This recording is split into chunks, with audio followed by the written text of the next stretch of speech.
درود گرم و جوشانی ما را بپذیرید همزبانان همزمان دور و نزدیک، هواداران کلام ناب فارسی دری تاجیکی. شاهنامه وطن است، وطنی بیمرگی. تعبیری استاد گلرخسار. گفتار 16 اندر خواب دیدن ضحاک فریدون را. چو از روزگارش 40 سال ماند، نگر تا به سر برش یزدان چه راند. در ایوان شاهی شب دیریاز، به خواب اندرون بود با ارنواز. چنان دید که از شاه شاهنشهان، 3 جنگی پدید آمدی ناگهان. 2 مهتر یکی کیتر اندر میان، به بالای سرو و به چهری کیان. کمر بستن و رفتن شاهوار، به جنگ اندرون گرزه گاوسر. دمان پیش ضحاک رفتی به جنگ، زدی بر سرش گرزه گاورنگ. یکایک همان گرد نیکتر بسال، که سر تا به پایش کشیدی دوال. بدان زه 2 دستش ببستی چو سنگ، نهادی به گردن برش پالهنگ. بدین خواری و زاری و گرم و درد، پراکنده بر تارکش خاک و گرد.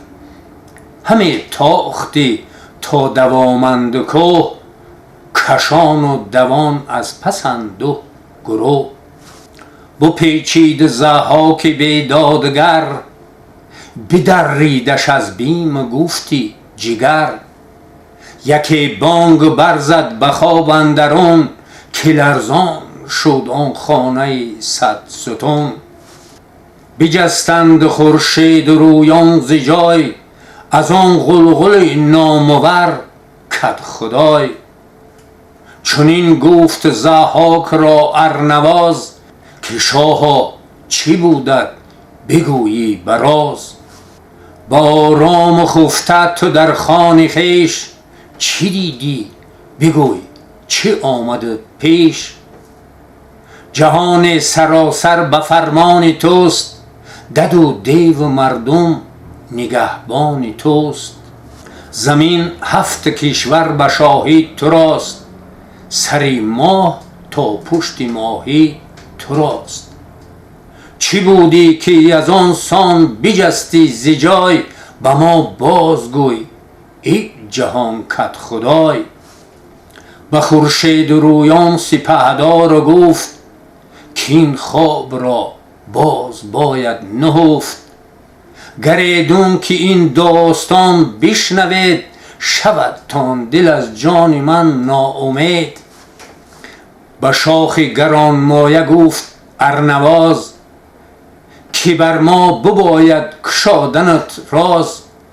توانیم کردن مگر چاره، که بیچاره نیست پتیارس.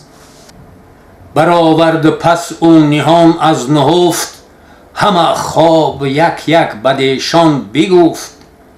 چنین گفت با نامور خوب روی، که مگذار این را ره چاره جوی. نگینی زمانه سری تخت توست، جهان روشن از نامور بخت توست. تو داری جهان زیر انگشتری، دد و مردم و مرغ و دیو و پری. ز هر کشور گیر کن بخردان، ز اخترشناسان و از موبدان. سخن سر به سر موبدان را بگوی، پژوهش کن و رازها بازجوی. نگه کن که هوش تو بر دست کیست، ز مردم نژاد ارزیده و پریست. چو دانستیش چاره کن آن زمان، به خیره مترس از بدی بدگمان. شهی بدمنیش را خوش آمد سخن، که آن سرو سیمین برافکند بون. جهان از شبی تیره چون پر زاغ، همانگه سر از کوه برزد چراغ. تو گفتی که بر گنبدی لاجورد، بگسترد خورشید و یاقوت زرد، سپهبد هر آنجا که بود موبده، سخندان و بیداردل بخرده. ز کشور به نزدیک خویش آورید، بگفت آن جگر خسته خوابی که دید. بخواند و به یک جایشان گرد کرد، وز ایشان همه جست درمان درد. بگفتا مرا ز خود آگه کنید، روان را سوی روشنی ره کنید. نهانی سخن کردشان خواستار، ز نیک و بدی گردشی روزگار. که بر من زمانه کی آید به سر، کی را باشد این تاج و تخت و کمر. گر این راز بر ما بباید کشاد، وگر سر بخاری بباید نهاد. لبی موبدان خشک و رخساره تر، زبان پر ز گفتار و با یکدیگر. که گر بودنی باز گوییم راست، شود جان به یک بار جان بی بخواست. وگر نشنود بودنی ها درست، بباید همکنون ز جان دست شست.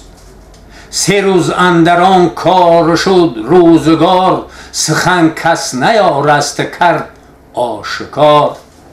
به روز 4 برآشفت شاه، بر آن موبدانی نماینده راه.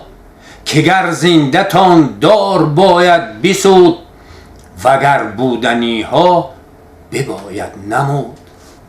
همه موبدان سر فکندن نگون، بدون نیمه دل دیدگان پر ز خون. از آن نامداران بسیار هوش، یکی بود بنادیل و راست کوش.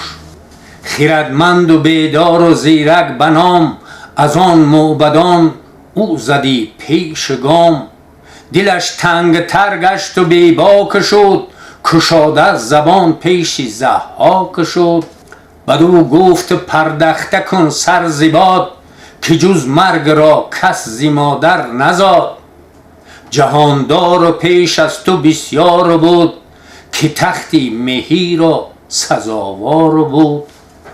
فراوان گرم و شادمانی شمرد، چو روزی درازش سر آمد بمرد. اگر باره آهنینی به پای، سپهرت بساید نمانی بجای.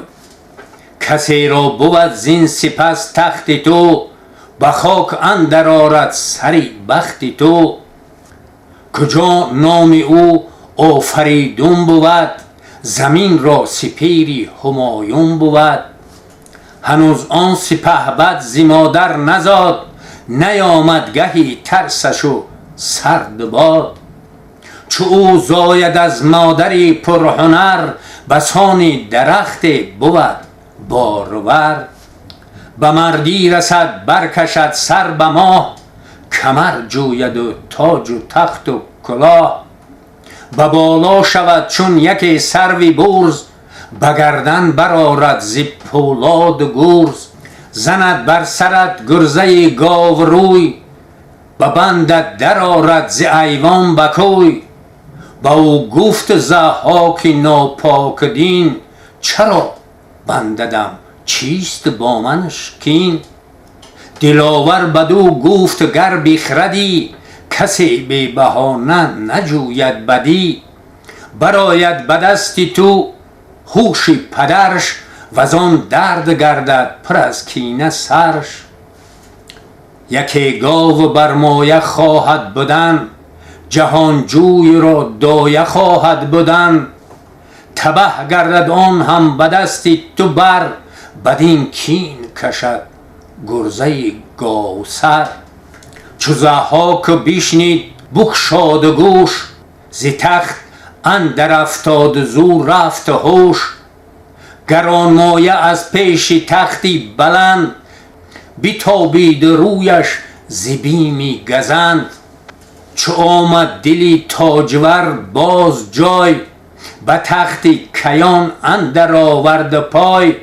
نشان فریدون بگرد جهان، همه باز جست آشکار و نهان. نه آرام بودش نه خواب و نه خورد، شده روزی روشن بدو لاجورد.